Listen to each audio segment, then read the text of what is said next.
What you are about to hear is a conversation about questions with Judge Tim Irwin, who is a former NFL player, Vikings, who played in the league for 14 or 16 years. And this is about I ask him questions, and the audio is kind of bad because I was wearing a mask. So what you're about to hear is that. My first have a great day. Okay. My first question is, who was the hardest person you ever had to block? Well,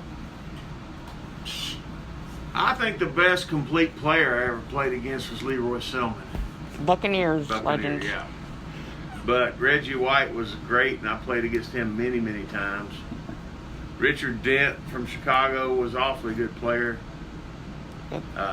Derek Thomas from the Chiefs. DT. Mike Kofer from Detroit was a great defensive end. Oh, I have him. And, of course, Lawrence Taylor. I played against him a bunch. That's who I expected you to say first. Yeah. Lawrence Taylor. He's a monster. And then Haley from the 49ers. Charles, yep. And I played against Too Tall Jones. Played against Mark Gastineau. I played against Dan Hampton from the Bears.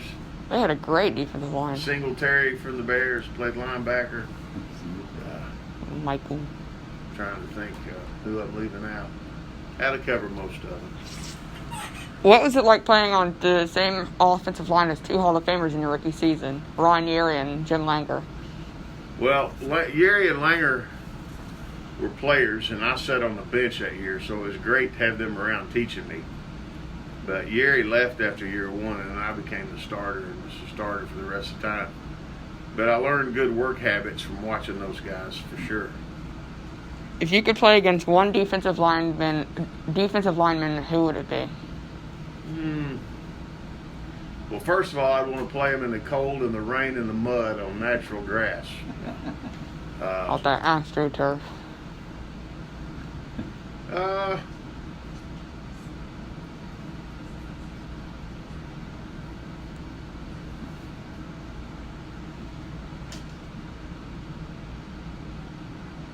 If I could pick one out, I'd want a big, slow guy. Without a lot of moves.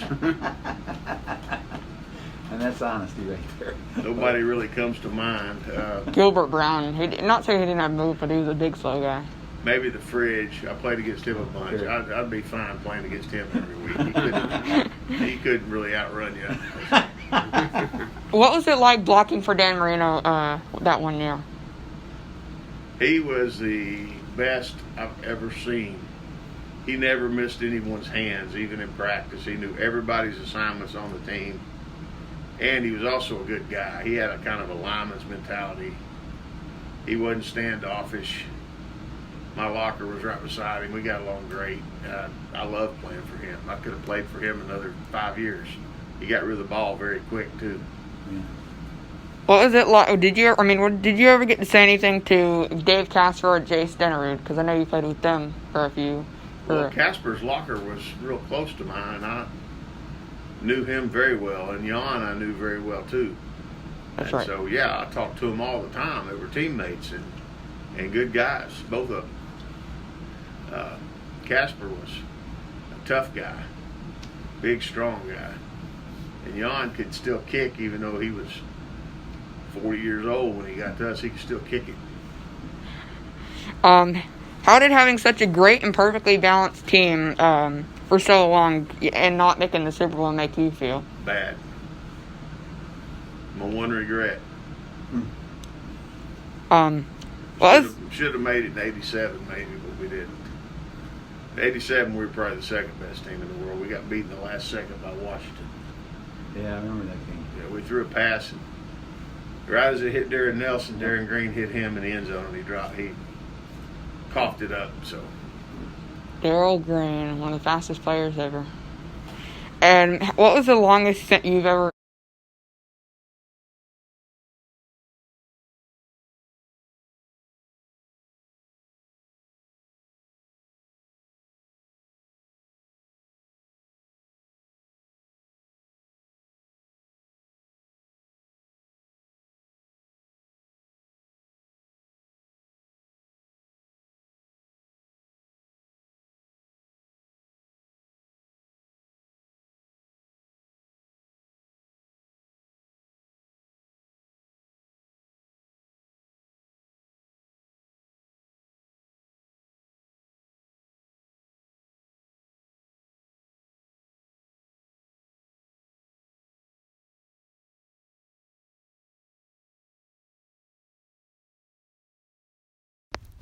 that was the conversation between me and Judge Tim Irwin. He played 14, 16 years. He's a juvenile court judge in Knoxville, Tennessee, which is where I live. I stopped it there because I asked him a question before I realized he was a juvenile court judge. But I did make a mistake there. And when I said Jason Irwin, I know it's Janssen Irwin. I just forgot. So yeah.